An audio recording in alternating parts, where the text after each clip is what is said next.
It's 8 o'clock. Welcome to another edition of Master Force with Mushim Suit. I'm so thankful to be able to share with you the different ideas and conversations that we have going on at Master Force. And I thank you for joining me here.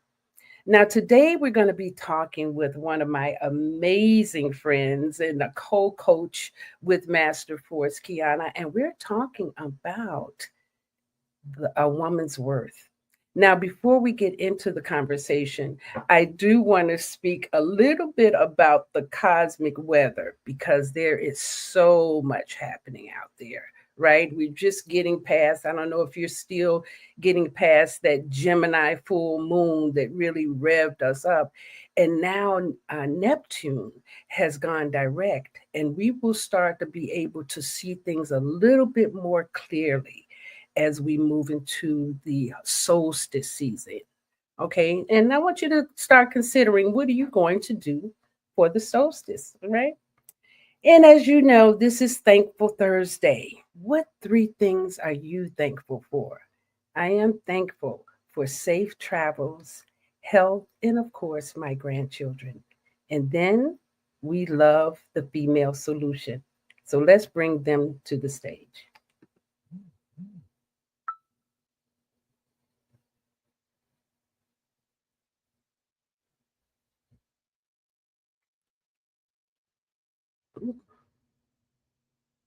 Why isn't that playing?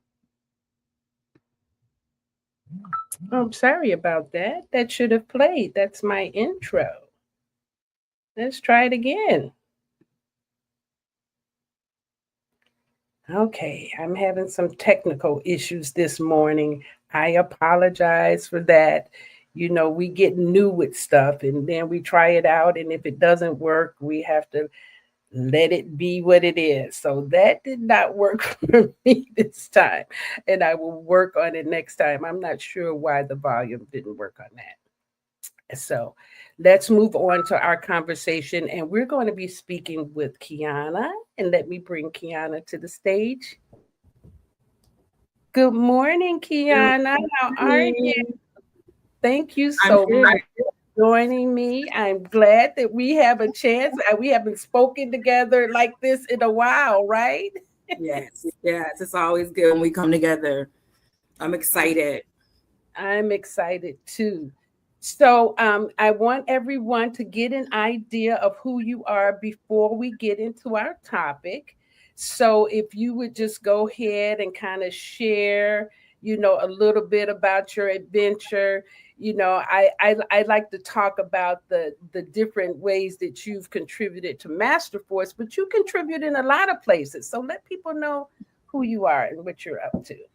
Hello, everybody. I am Qiana Thompson. I'm the owner of Evolve with Qiana. It's a solution focused therapy agency with 100% satisfaction in building quality, passionate relationships. And I am an executive life coach with a Master Force Academy. And yes, I have been in many spaces with Master Force. I have learned, I've also taught, I've also certified coaches for a Master Force. And I am a healer, I am a life coach, I am a licensed professional counselor, I'm a yoga instructor, and I do a lot.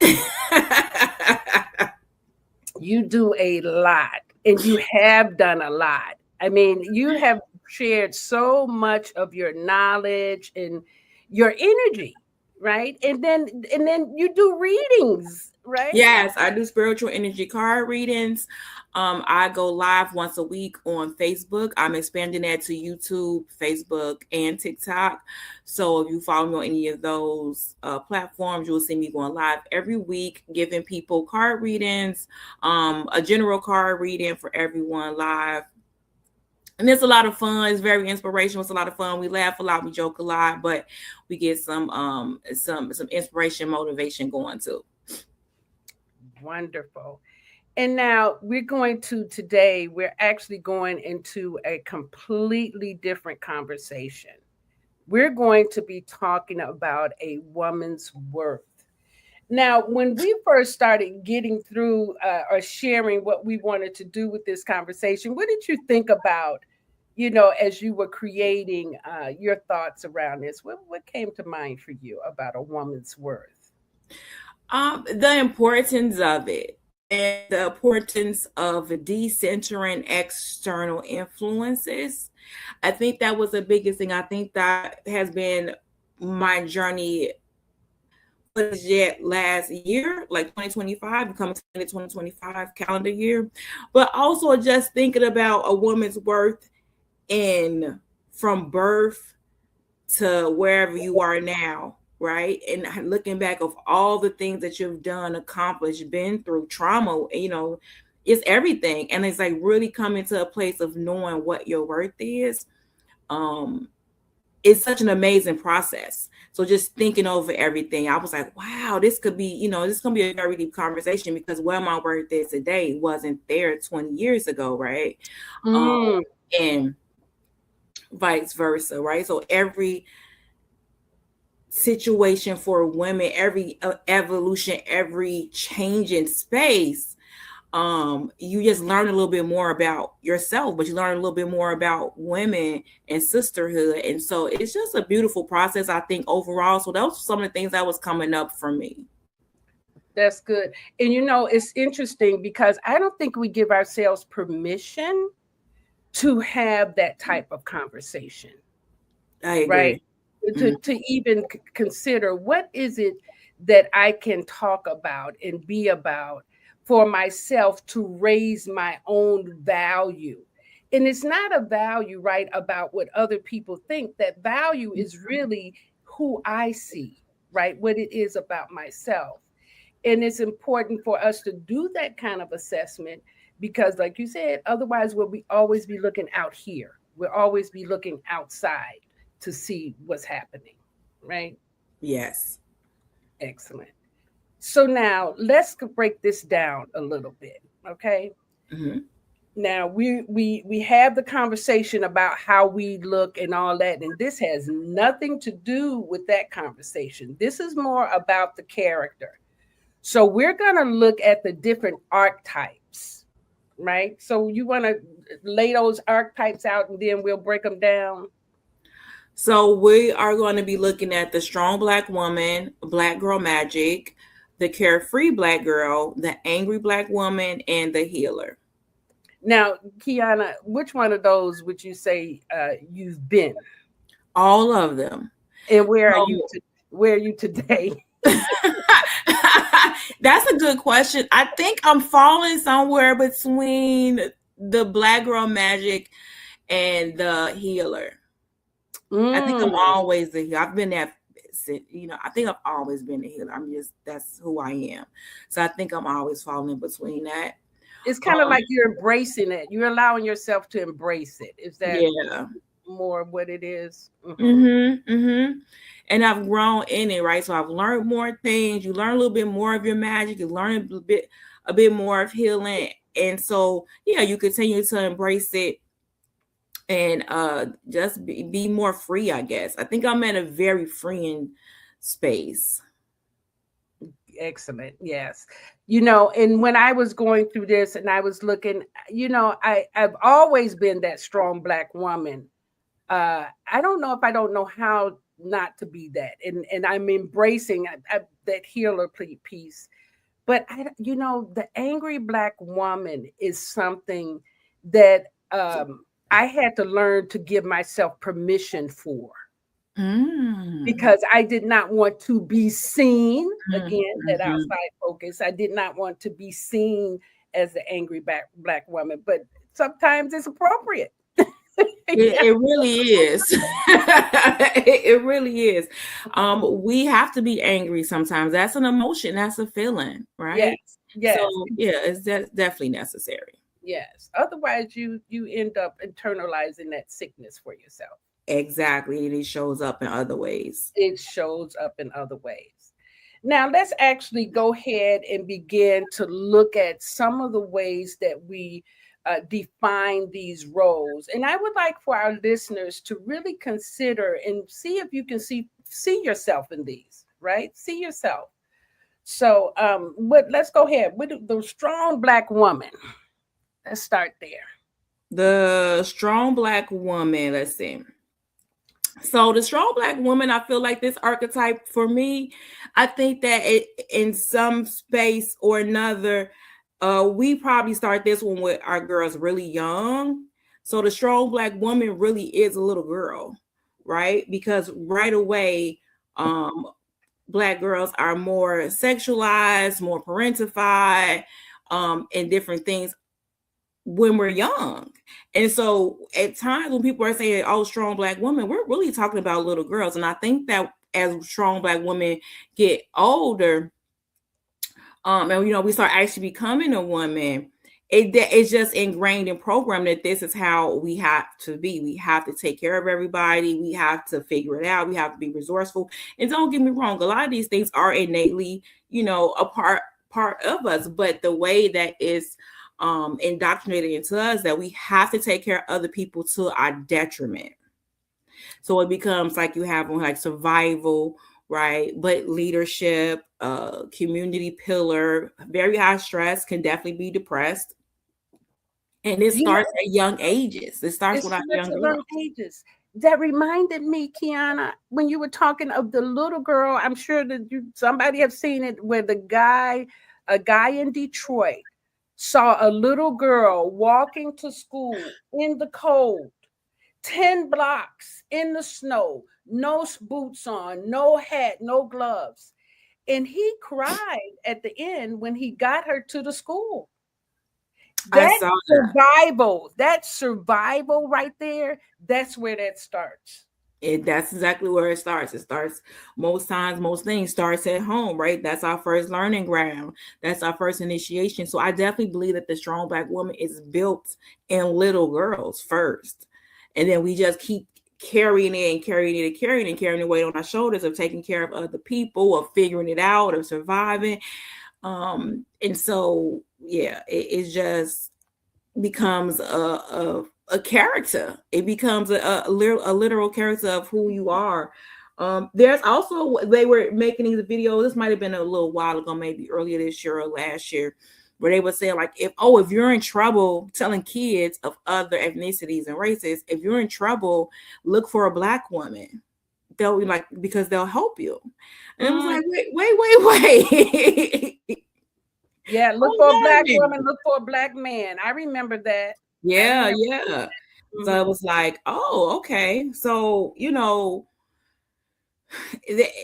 it's just crazy that we're supposed to, that the other ethnicities feel like we should be taking care of them, and to our detriment, right? To our detriment, to our own depression, our own sadness, our own stress, our own ill health. So now, in what ways can you see that this archetype has us trapped? Oh, it definitely had anything that has that external piece to it, right? Other people, you've taken care of other people, you could definitely be trapped in it. Also, let's just be honest, a strong Black woman also has positive influences as well. It's not all negative, right? So like leadership, most Black women are leaders, whether in their home, at their job, and it's not even saying they're in leadership positions, right? That's not what and on top of that, they could be in leadership positions. So it has its positive characteristics just as it has the negative. So the positive, getting things done, so like leadership, most Black women have characteristics just as it has the negative. I hear a playback. Am I playing it somewhere? Do you hear playback? Let me see. Yeah. Do you still hear it? Did it turn? Nope, I don't hear it now. Okay. So just so the positive, getting things done, so like leadership, most Black. Do you hear that mode? It's like it's playing somewhere, like on the back end. Let me see. Let me make sure I don't have nothing else on. That's what I'm trying to check too. Like, do I care? Because I was trying to share it to my Facebook page. I don't have to. Okay. Okay. Yeah. Okay. So yeah, just showing up as this strong character, this leader, the person that people can depend on. If it could feel really good at times, right? Like it's not always like, oh my God, this is terrible. It's sometimes it feels really good. It's like a martyr, a save the day type of situation where you're like, oh, I get things done. I used to have a saying like, "Oh my God, I got to do everything," or "If I don't do it, it won't get done." I don't say none of that stuff no more. None of it. I don't say none of those type None of of it. That's right. affirmations anymore. But there are times when I would say, and I'm like, "Oh God, like why? Like why do I have to do everything?" It's like, yeah, because you have taken on this characteristic of a strong Black woman, and ran with it, right? And some people might not know no other way. Some women might not know no other way because, like I said, they have been this since they have been little girls. They have been a strong Absolutely. Black woman. So even like to the point you was making with the young lady who was walking, when she gets to a certain age, if nothing has changed and she has continued to survive and continue to thrive, right, to make it, then she's probably gonna have that persona. Like, hey, I had to walk to school with no coat on, no shoe. And you hear women tell these trauma stories, Oh, right? I got my story for sure. So no, I had to do all that and I did it. Here I am, and now I'm in this position or that position, right? So it just like becomes who we are, and it becomes like a badge of our trauma becomes like a badge of honor for Black women. Let's look at some of these comments. Higher Learning says, look for a Black woman is something we have allowed ourselves to become. But thanks to both of you, we can see ourselves clearly. And that's it, being able to choose how we show up and not like a have to. I don't have to. Yes. I'm not obligated to make sure that you actually win. I can support you if that's good mutually, but sometimes, like you said before, we go out of our way and to our detriment. We actually do help people, and Mm-hmm. yeah. And then Naima, she says, um, perhaps other ethnicities observing that Black women are more compassionate, the reason why they'll help others in trouble. Yes, absolutely, Naima. I agree. Our compassion, again, it can be to a fault. Yeah. However, when we're working with the Kemetic sciences, right? You know how we go through the different deities, and one of the deities is Heruka Huti. And Heruka Huti is about divine justice.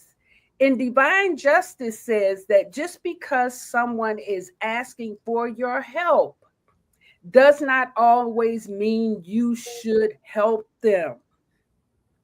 And the reason that is, and we have one of our sayings, no rescuing, because sometimes people need to go through things so that they can reach for what? God. They can reach for their source. They can get a connection strong enough to get them through life and not just rely on other people to do that. So sometimes, we have to allow people to go ahead and do it on their own, and stop rescuing. Yeah. So, yeah. That became my number one rule for life. No rescuing, because I'm also a mom. I have two young adults now, and so absolutely positively no rescuing. But the compassion, I want to double back on that. I Yes. think that we are innately compassionate, wonderful, human, magical beings. I believe that wholeheartedly. The problem isn't the magic, the compassion of us. The problem is not giving it to ourselves first. One of the Oh, things that they tell you on an airplane, when a mask drop, you got to put your mask on first come on. before Come you can on. help somebody else. So a lot of people know that we're compassionate people and think they should have access to that, but I can't give you access to my compassion until I first give it to myself and then choose to give it to you or not. That's right. So I think that we have to learn to internalize that compassion more and be okay with every stage that we have been through, and not holding on to the trauma as a badge of honor, but just as what it is, initiation and learning lessons for you to be where you are today. That's right. Initiations and learning lessons. And that's exactly because everybody is here to do that. Yep. Yep. Everybody is here to do that, right? To initiate and learn lessons. Okay, let's go on to the next slide now.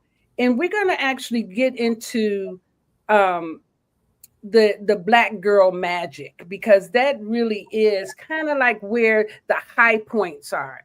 Let's talk about that. So Black Girl Magic, I said this is one of the places that I feel like I'm in. And I think that every archetype started somewhere, and also every archetype has its ups and its downs, depending on who you're talking to or what people are using that to do, right? But I think Black Girl Magic really started because we really was taking pride in who we are and being a Black woman.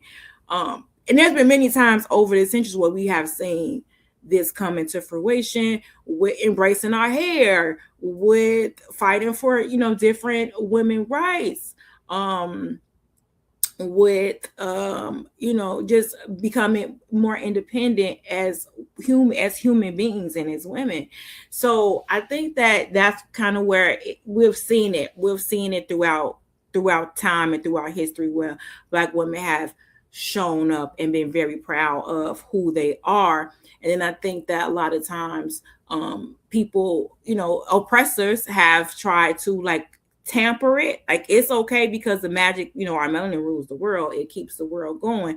But we want to tamper it. We want to use it again, same thing like with the strong Black woman. We want that magic. We want that strength, but we don't want you to have it too much. So, or realize your worth, right? Realize your worth, because then you're going to charge accordingly.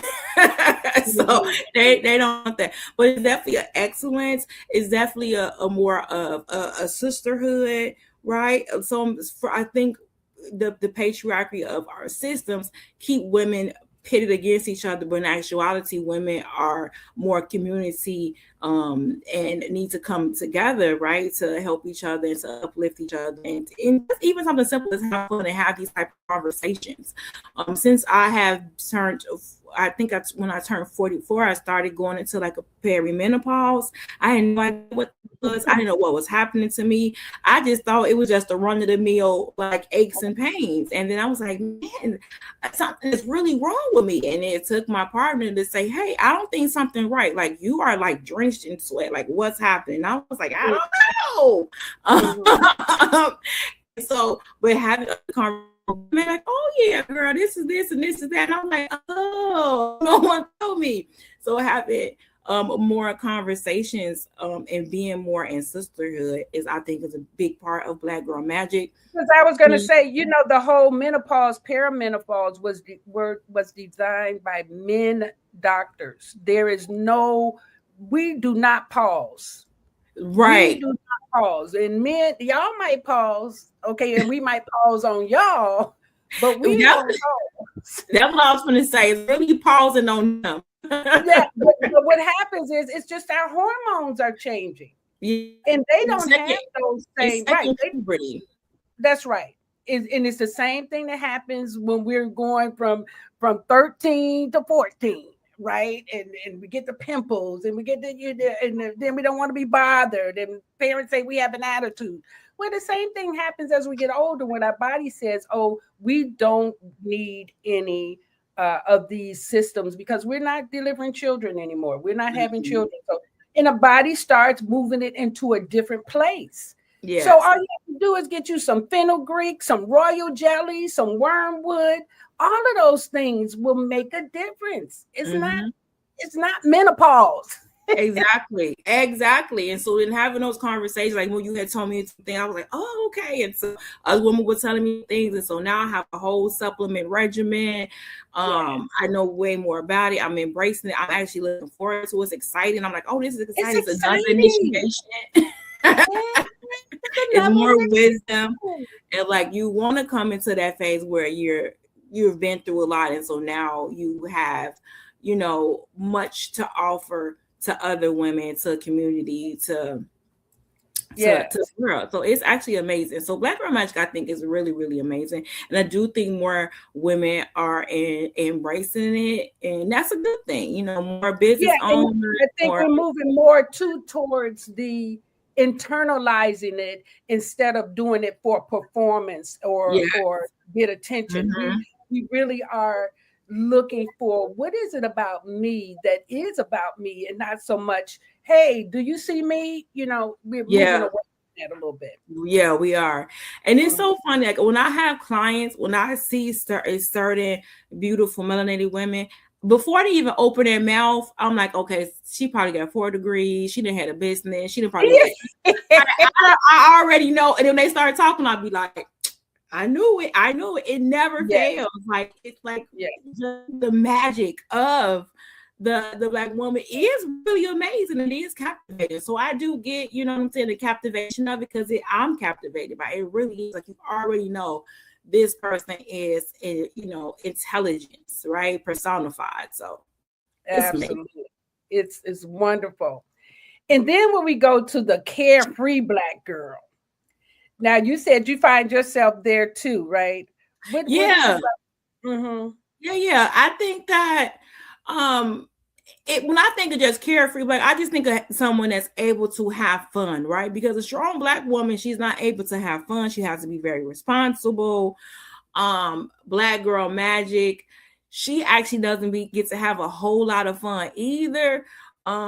Because she's studying, she's going to school, she's getting degrees, she's starting businesses, right? Like she's being excellent. So I feel like the carefree Black girl is the joy, right? It's the fun. It's the let's you know, even kind of like bohemian, right? Think like bohemian chic style where it's just free. It's just they could do whatever. But they get a bad rep because people think that they're not responsible, right? Or they don't have responsibilities or a care in the world. You just don't have a care in the world. But I think that as Black women, we don't get to just have joy as little girls. We just, like, you know, I said earlier, like little girls don't just get to have carefree and, you know, time and just be joyful, right? They don't.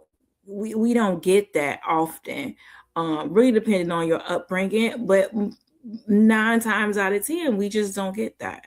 And so it's nice to be in a space where you can completely have joy, completely not worry about what nobody else is thinking, dance like no one's watching, have good relationships with people, and have a good relationship with yourself. Yeah, absolutely. We have a comment here. Black women are the most educated group in America right now. Absolutely. And I dare to say we've always been. I know we're saying most educated because of people colleges, but I dare say we was that before we started going to their schools. Before we started paying that money. That's right. I agree. And then she also says, wait a minute.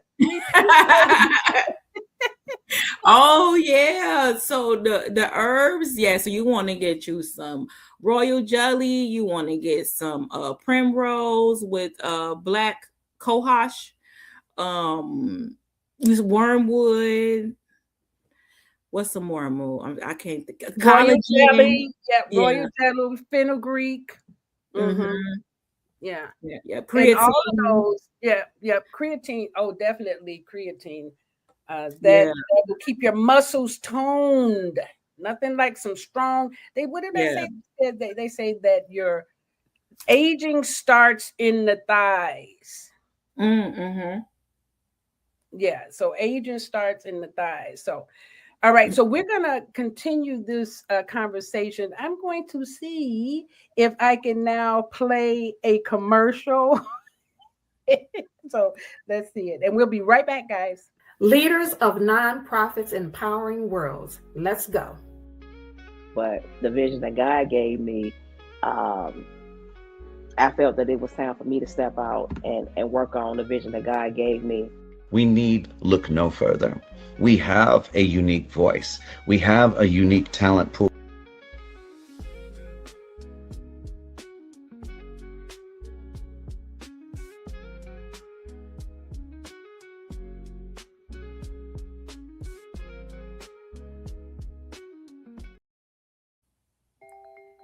Everything we're made of contains light.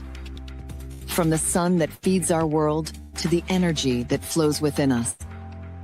With LifeWave X39, we've found a way to put that light to work. With X39, we achieve something remarkable in the field of wellness and science that others could not. By utilizing LifeWave's unique patented technology, X39 uses light to elevate GHK-Cu, a copper peptide known to support overall health and wellness.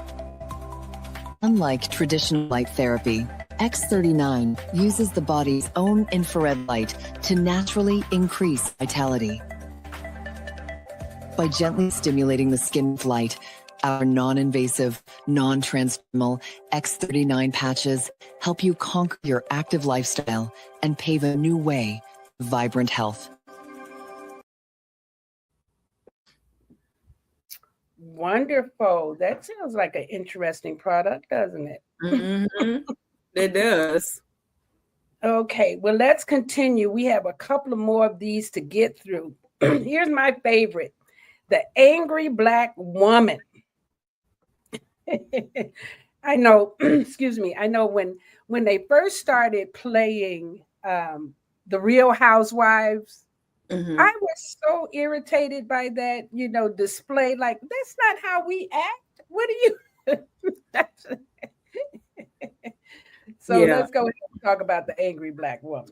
So the angry Black woman, I feel like, is an archetype that came about so that Black women wouldn't express their emotions, like you were saying, Moo. Like, we don't want to live up to this stereotype or this stigma of the angry Black woman, and so we'll do things and give you access to us instead of saying no. I really believe that's where this one came from, right? So instead of me saying, no, I don't like that, or I'm not going to do that, I'm not helping you, whatever, because it makes me look like the angry Black woman, I'll just go ahead and do what you need me to do so that I won't have that stigma.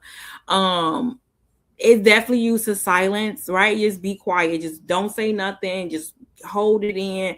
And what we find that when we hold these in, especially angry words, we get a lot of throat infections, got to get our tonsil removed. Our gateways are closed up, our lips. So then we get ill. We can start spewing out negativity. I've been around women who you like, whoa, what's wrong? Hey, where is this coming from? It's just because they have been internalizing their anger for so long. Think about women who have been internalized since they were little girls, having to be strong women. They can definitely turn into an angry Black woman eventually. They're steadily being suppressed, and suppressing themselves eventually, right? So it definitely creates a fear of speaking up. And I think that it's really one of those unfair characteristics. Emotions are human, and so we get to not be human. It's one of the things. Not be human. Yeah. Get a lot. Oh, is that your sound? Is that your sound acting up? Did something change over there for you, Qiana? It seemed like the sound started acting up.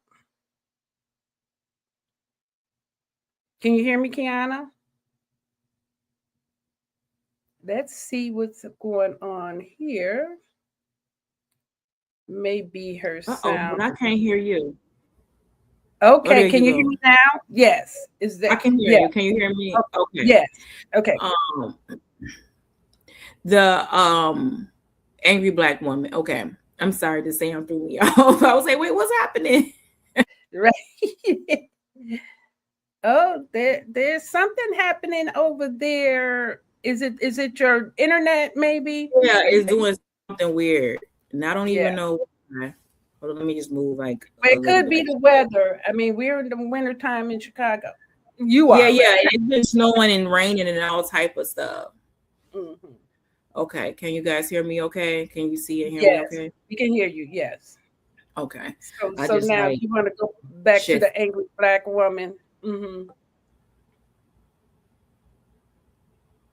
Yeah, so the angry black woman, I feel like, is one of those ones that's unfair, because human emotions are real. And so if you say things like, oh, she's so angry, so then you try to suppress your anger and what you're feeling, your dissatisfaction. And anger is a overarching emotion as well. There's a lot of sub emotions under that, so it could be frustrated, disappointed, right? Like, it's a lot of things that falls under anger. And so you're suppressing not only anger, but all of those things as well. You don't want to seem like you're disappointed. You don't want to show people that you're frustrated. And so it dehumanizes you. And one of the things that Black women have been really fighting against is unfair treatment in hospitals, because we don't get to be angry. We don't get to be hurt. We don't get to be in pain. They have like unwritten medical rules that Black women don't feel as much pain. And it's, definitely not, the case, right? And so there have been instances where women are filming them getting turned away from the hospitals during labor and delivery, and delivering babies on the side of the road. It just happened recently. Yes. Yeah. Because the nurse was like, oh, not taking the woman serious. But that's right. Thanks to social media, it would get a more global reach. But as a Black woman, we know this to be true. We know, right? Like, yes, this is how it's been. And so that's one of the things that the angry Black woman does a disservice to us and the community, because it desensitizes people and other ethnicities and races to believe that we're not human. Yeah, that's it. Make us believe, and it makes us believe that we can handle more. Our threshold for pain is ridiculous, but it's because of those situations that we've been put in where we've had to endure that, right?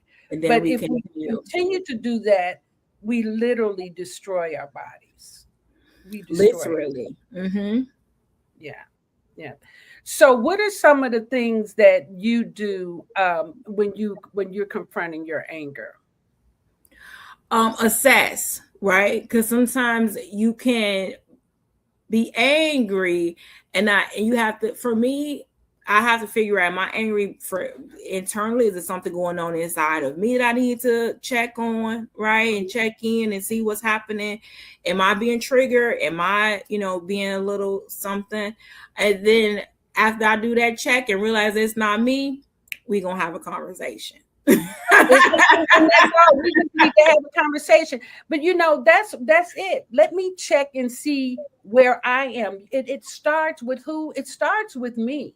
Yeah. If something happens that my anger is triggered, I'm not going to immediately react, because it's a conversation that I'm having, that my spirit is having with me, not necessarily with that other person. Exactly. And then once you do your check-ins, I do think that for me, I definitely know I have to do that. But then too, I had to learn to trust my feelings, right? And so that's a process that, because if you've been suppressing them and things like that, your feelings, your intuition, then you won't have a great self-relationship with your emotions, because your emotions are telling you things. So you have to start trusting that. And so now I can, a lot of times, especially with microaggressions, they're like, you don't feel that. You just being an angry Black woman. Like, no, I felt what I felt. And you said, you meant what you said. That's what it is. And it's not okay, right? Yes. And it's being able to choose those battles wisely, right? Yes. Yeah, because everybody doesn't deserve our, because I'm not going to spend so much time educating you if you're not necessarily a contribution to my world, so I don't have to, approach everything because I'm upset about it. No, and then if it's on, you have to have your boundaries. And I think that's super important to me. And I'm not letting nobody cross them boundaries. So if I trust myself and I feel what I feel and I know what I know, I'm going to set a boundary. I'm not going to teach you nothing. Yeah. I'm not going to set this boundary and teach you how I'm going to stand on it. That's what I'm going to teach you. And that might be a lesson they need to know, right? Maybe they have problems with boundaries, and maybe they don't know. That could be the lesson. But I'm not going to teach you about microaggression. I'm not going to teach you why what you did was wrong or nothing like that. But what I am going to teach you is that you can't do it to me. Yeah. Yeah. And depending on what it is, I'm going to tell you, don't do it to other Black women either. Like, don't do it to no one. Don't do it to anybody. Learn how to deal with your stuff. Because that's usually, most people do what? Project. Exactly. Exactly. So now let's go to our favorite one, the healer. And I shouldn't say favorite because every aspect of who we are is necessary. Everything that we're naming here are just aspects of a woman, aspects of the Black woman. And we get to choose any one of those 24 hours a day. The thing is to not stay stuck in one of them. Give yourself full range. So now let's talk about the healer, because that's one that seems to miss a lot in our community. Yeah, the healer, I think, goes back to, being persecuted for having any type of intelligence when it comes to nature. So it was witchcraft. It was the devil. It was this. It was that, or whatever.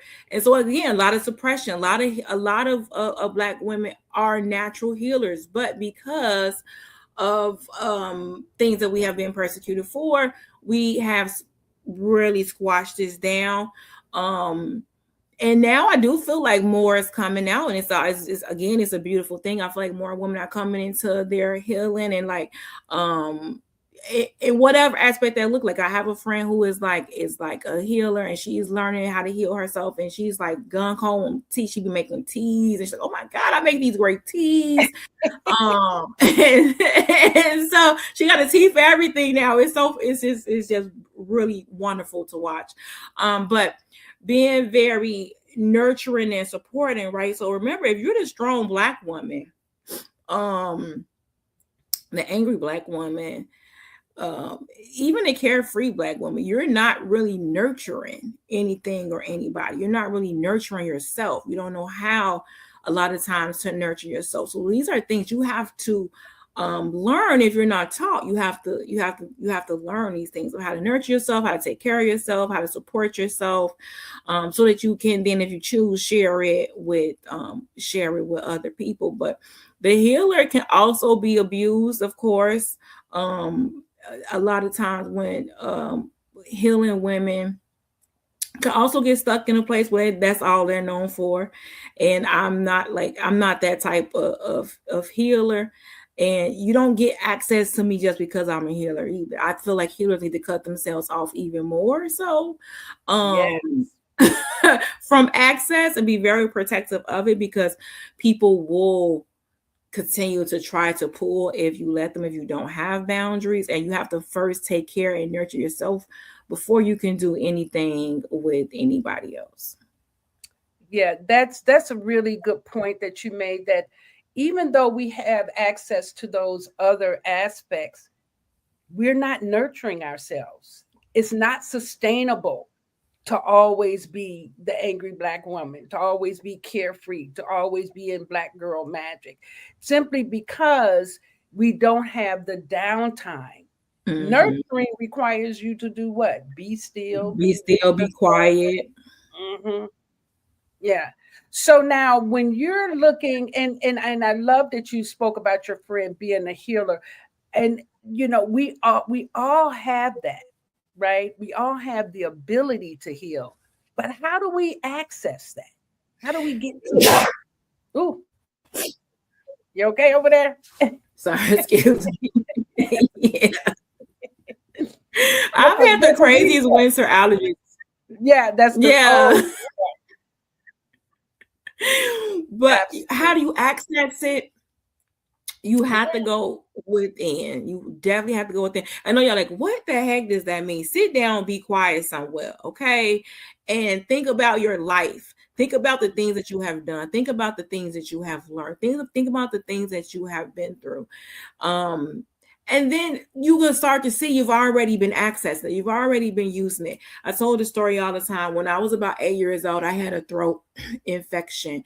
And I would say the throat chakra, the throat infection. As a child, you have been told to shut up. Too much. You right. talk too much. Yep. Shut up, please, and thank you. Sit down somewhere and shut up. Yep. And so angry words got bid back. And so, but I figured out real early on that I didn't like to take medicine. Yeah. There's a time and place for everything, but I also knew just innately that I could heal myself. And so I remember my mom gave me some like penicillin. I hated it. I was like, ugh, this is gross. I don't want it. I don't want it no more.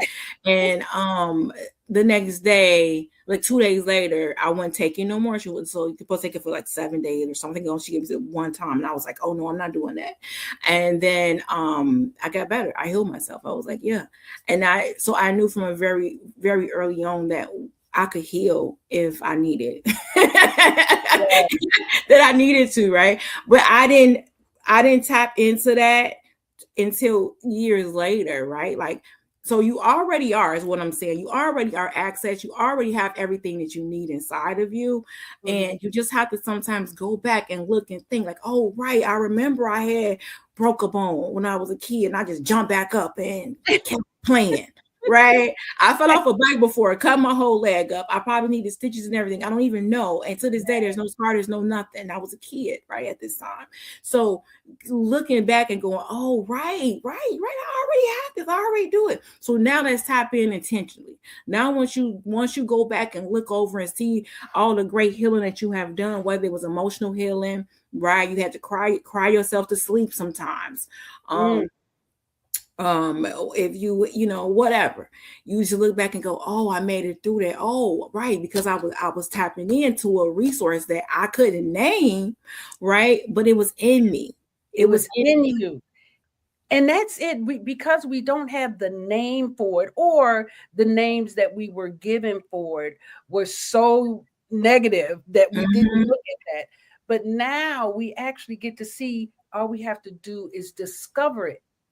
Right, by sitting still, being quiet, and really, if we have something happening with us, if we just fast for 3 days, it usually will start clearing itself out. Yeah, I'm fasting now. I just started yesterday. I'm doing an actual complete fast. Oh, well, that's probably what all that is too. Yeah, all of this. I've just been drinking tea, unsweetened, different teas, water.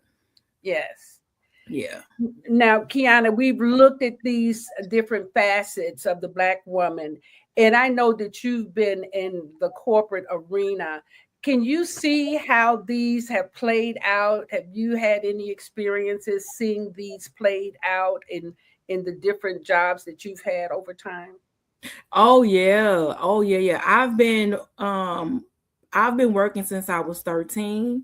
I'm now 47, so how many years? Yes, and since I was 8. So yes. Yes, I definitely have seen all of them play out for me in my life. And I remember because I used to in a different life, I was an accountant. I worked in accounting and things, right? So now I can't even. I'm like, I don't know nothing about numbers. You can't even write.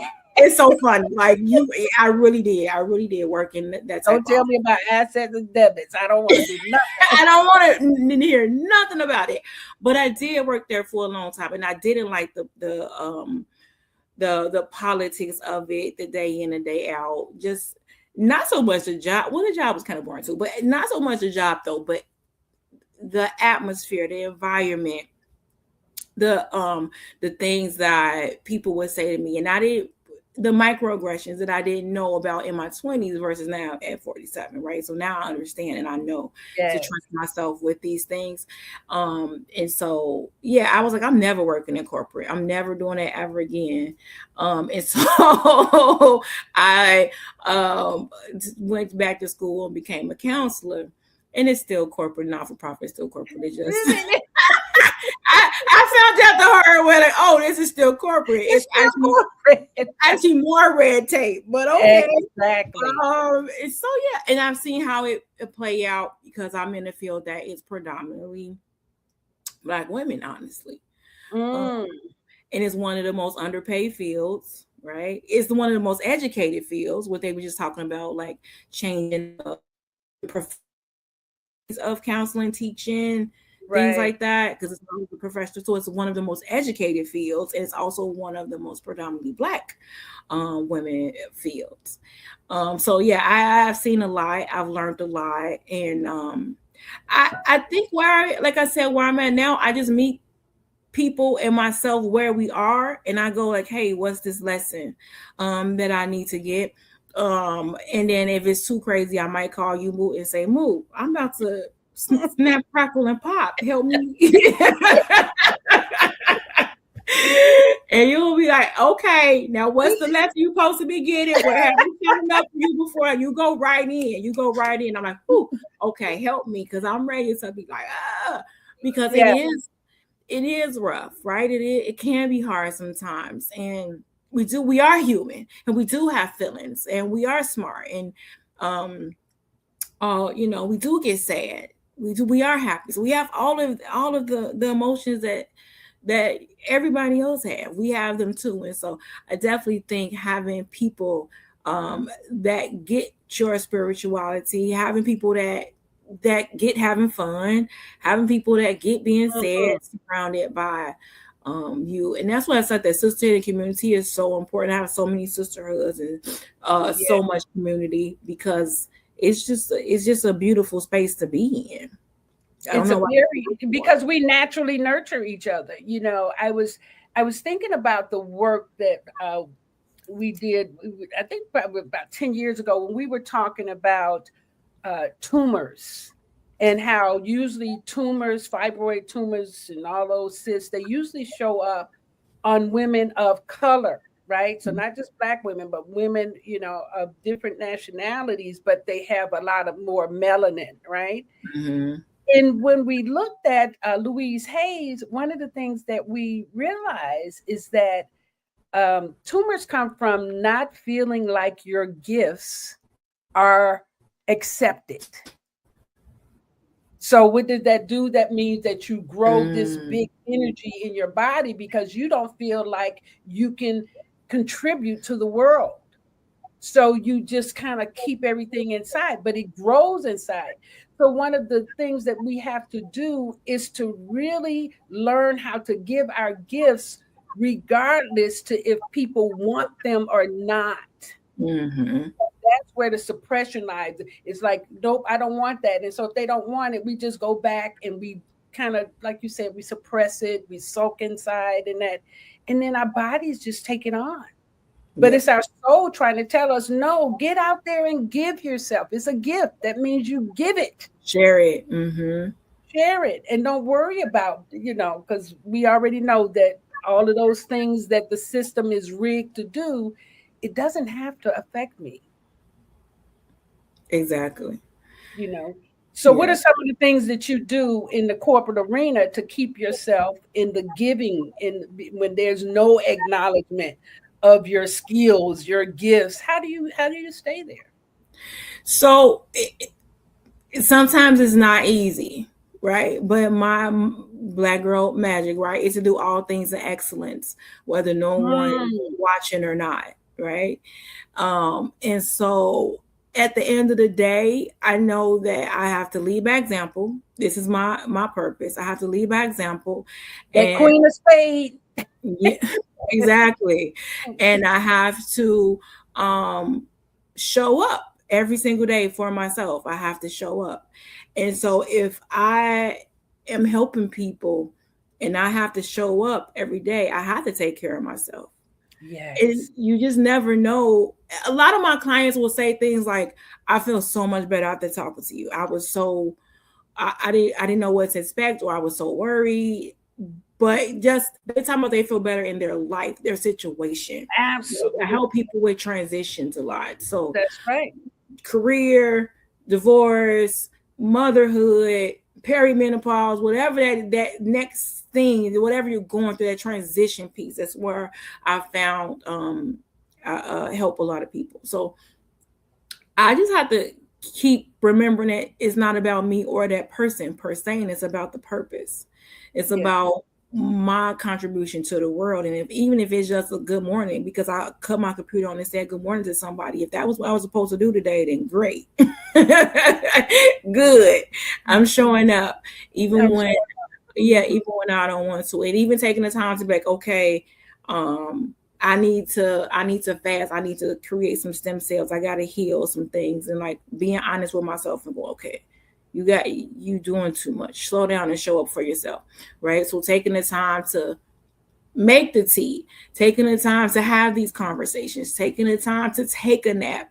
I told my friend, I said, I do nothing all day and I took a nap. Like, yes. That is so important because, you know, I was hanging out with some of my girlfriends last week, and I was telling them, I said, you know, we have been made to feel guilty when we're doing nothing, so much to the point that we can't do nothing, you know?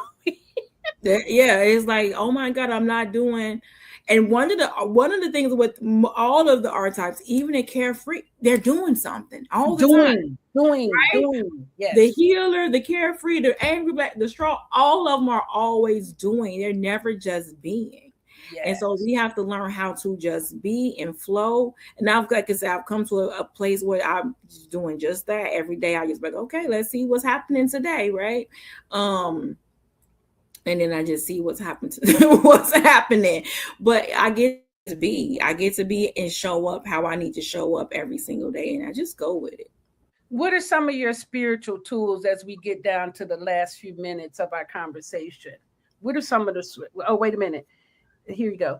The ancestors are smiling today because you queens are healing the planet. Oh, one conversation at a time. Thank you, Ashe. Thank you. Thank you for watching and listening. Absolutely. Appreciate everybody listening in. Thank you. Yes. Some of the tools, I have a lot, and I go back and forth between which ones. Right now, because I'm doing some healing, I've been really tapping into my binaural beats. Yes. My frequencies. I've been tapping and music too. So I've been doing binaural beats and music because I don't know. I was into like just some happy music and I just felt better. So I was like, so I've been tapping into music and frequencies. Journaling is always gonna be huge for me. Affirmations and journaling is in my toolbox. Nutrition. Number one. That's right. Mm-hmm. Good teas, good things like that, drinking good water, sleep, because I'm such a insomniac. I can be too. Yes. So I'm like, I'm going to sleep. I'm going to. I've been really, because sleep is where you heal, and so if you have to do healing work and you're a healer, you need to sleep. You need to be getting your, they say you 8 hours, but if you're a healer, you may need 12, and that's okay. You may need 16. Take a nap. That's right. Yeah, get what you need. So healing, and then coaching, of course, making sure that I'm checking in with myself and seeing what I need and making sure I'm giving it to myself as much as possible. Wonderful. Now, as we come to a close at the conversation of a woman's worth, one of the things that I've come to appreciate, that no one on this planet can pay me what I'm worth. There is no way that you can pay me the value of my time, the value of my knowledge, the value of my attention or my energy. Yeah. So you do not get to judge my worth. And that's where we have to get to. You do not get to determine my worth. It's all inside of who I say that I am and the contribution that I bring. Now, when I say that to you, does that sound valid? Yeah, 100% it does. And when you put a dollar amount on your worth, I think you cheapen it, right? Yes. So you can put a dollar amount of compensation for, a service or something like that. But your worth is not a dollar amount, right? Like that's man-made construct. Even money itself is a man-made construct. So if you put in that to your worth, that's external. And so again, you need to really do some shifting and refocusing to see what your value and worth is to you. And like you said, nobody can afford you. And that's why nobody should have access unless you want them to, unless you are given, right? No one gets to just come into your spirit. And that's for any Black, person, period, but definitely Black women. Like, we got to stop giving access unnecessarily. Wonderful. Well, thank you, Coach Qiana. Thank you so much for evolving with us today. Thank you. It's always wonderful to see you, and hopefully we'll get to take some trips together soon, huh? I love it. If you guys can follow me on Facebook or whatever, I'm on all of them. All my name, all of them are Evolve with Qiana. So wherever your favorite platform is, find me, Evolve with Qiana, and give me a follow. Wonderful.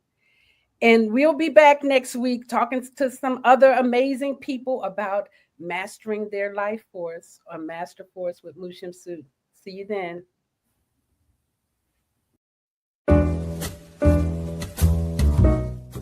We've come to the end of our show today. If you missed any broadcasts, go to our website for the audio and video archives at www.thefemalesolution.com. On behalf of our team of radio hosts, I'd like to thank all of you who participated in today's discussions. And to our global family joining us from all around the world, we say thank you. To our family in China, xie xie. India, zhanyavad. Japan, arigato. Korea, kamsamnida. Russia, spasiba.